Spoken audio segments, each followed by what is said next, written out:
What if I told you that there was an NHL player who was known for being one of the quietest guys in the locker room, but had one of the hardest, most feared shots in hockey history? From his bone-crushing slap shots that could break through goalie equipment to his game-winning goals from the blue line, Al MacInnis was truly one of the greatest shooting defensemen in NHL history, and his highlights are honestly some of the best on YouTube. But how did this soft-spoken player from a small Canadian town develop the shot that would help him lead the Calgary Flames to win the 1989 Stanley Cup? And why did opposing players literally move out of the way when they saw him winding up for one of his famous slap shots? But before we dive into his incredible journey, this video took hours of research to bring you this story. If you're loving it, hit that like button and subscribe for more hockey stories. Well, to find out, we have to go back to 1984. The Calgary Flames, led by their young defenseman Al MacInnis, were set to face the powerful Edmonton Oilers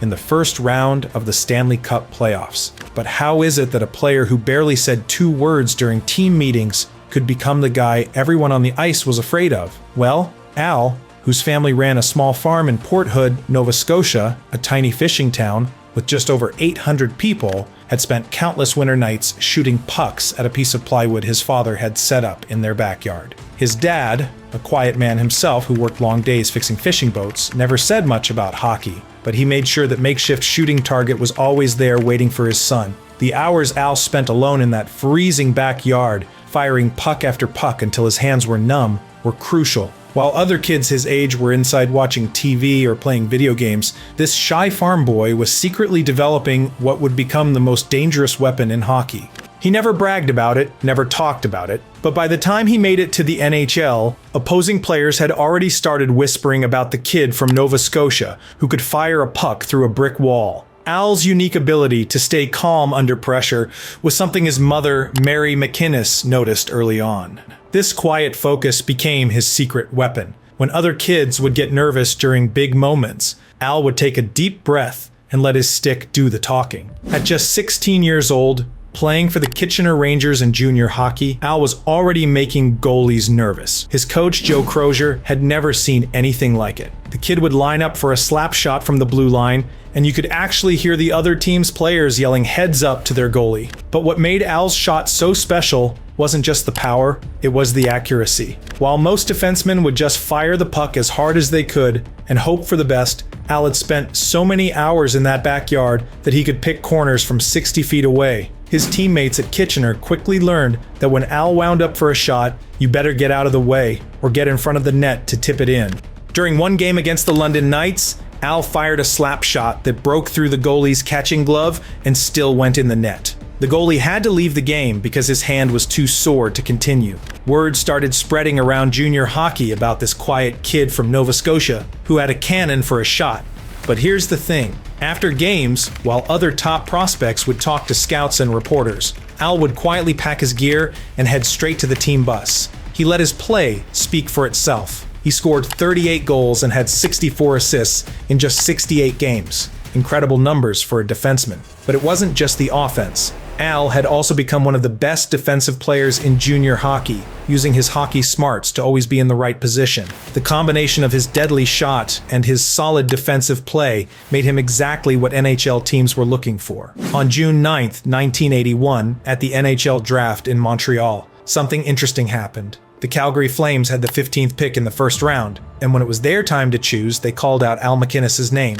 But here's what made it special. Al wasn't even at the draft. While other top prospects were sitting in the audience wearing suits and waiting to shake hands with team executives, Al was back home in Nova Scotia, working on the family farm. His father had to drive to town to find a phone to call Al and tell him he'd been drafted by Calgary. "I was just loading hay when my dad came running over," Al would later remember. "He was more excited than I was." This was typical Al MacInnis. No drama, no fuss. When Al finally made it to his first Calgary Flames training camp in September 1981, veteran players immediately noticed 2 things about the rookie. First, he barely spoke during team meetings or in the locker room. Second, during practice, his slap shot was so hard that goalies started wearing extra padding just to face him in drills. But what impressed coaches even more was how Al carried himself. His first NHL game came on October 7th, 1981, against the Edmonton Oilers. the team that would become Calgary's biggest rival.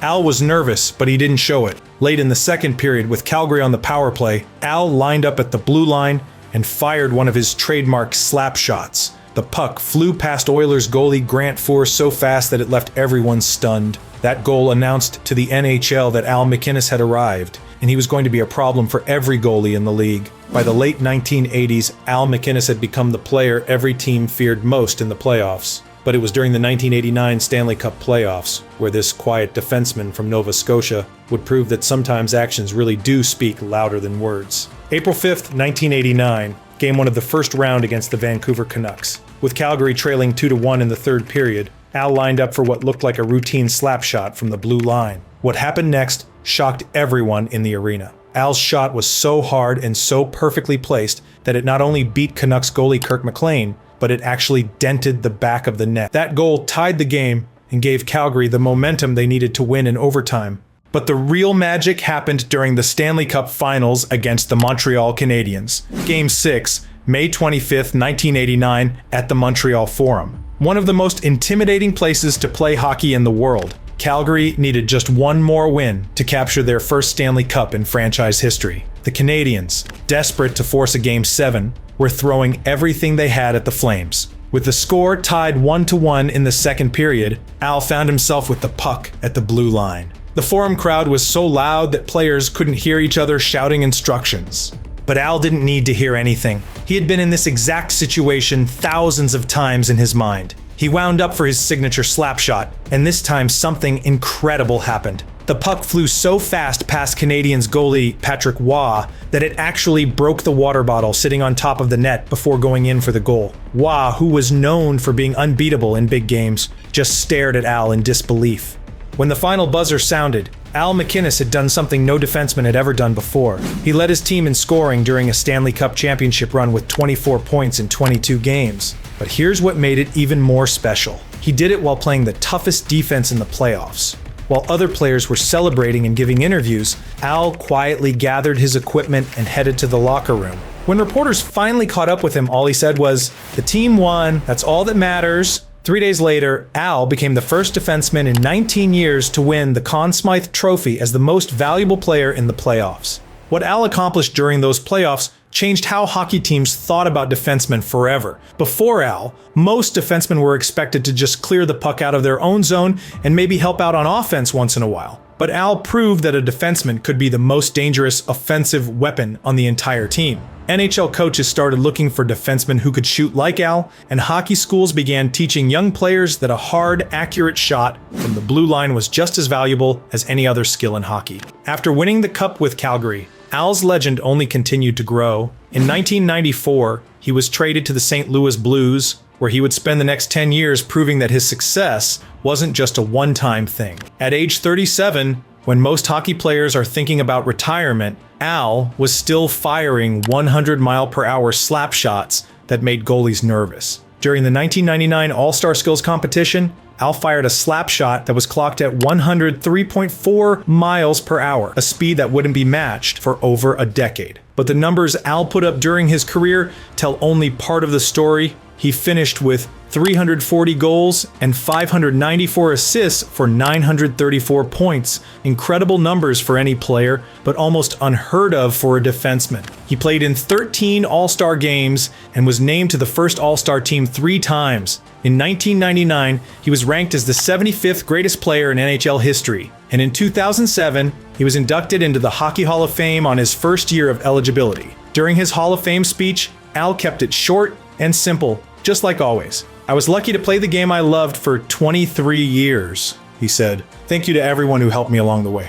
What made Al's career even more remarkable was how he influenced an entire generation of hockey players. Young defensemen like Shea Weber, Zdeno Chara, and PK Subban all grew up watching Al MacInnis highlights and trying to copy his shot. Hockey coaches started emphasizing shot power and accuracy for defensemen in ways they never had before. Today, when you watch an NHL game and see a defenseman wind up for a slap shot from the blue line, you're seeing Al MacInnis' influence on the game. The quiet farm boy from Nova Scotia had changed hockey forever. by proving that sometimes the most powerful statements are made without saying a word at all. Even now, more than 15 years after Al retired, his name still comes up whenever hockey fans talk about the hardest shot in NHL history. Players and coaches still use his career as an example of how dedication and quiet determination can make someone a legend. Al MacInnis proved that you don't need to be the loudest person in the room to make the biggest impact. Sometimes all you need is a stick, a puck, and the dedication to make every shot count. While Al MacInnis was always known for being the quiet guy who let others do the talking, his thunderous slap shot spoke louder than words, turning him into a legend for hockey fans all over the world. By the way, let me know what you think below. Does Al MacInnis deserve a spot in the top 10 defensemen of all time? Whether you think yes or no, please share your thoughts below. I would love to hear them. Also, did you know that these videos took countless hours of research and editing to bring you Al MacInnis's incredible story? So if you enjoyed learning about this hockey legend, please hit that like button and subscribe for more amazing sports stories. See you next.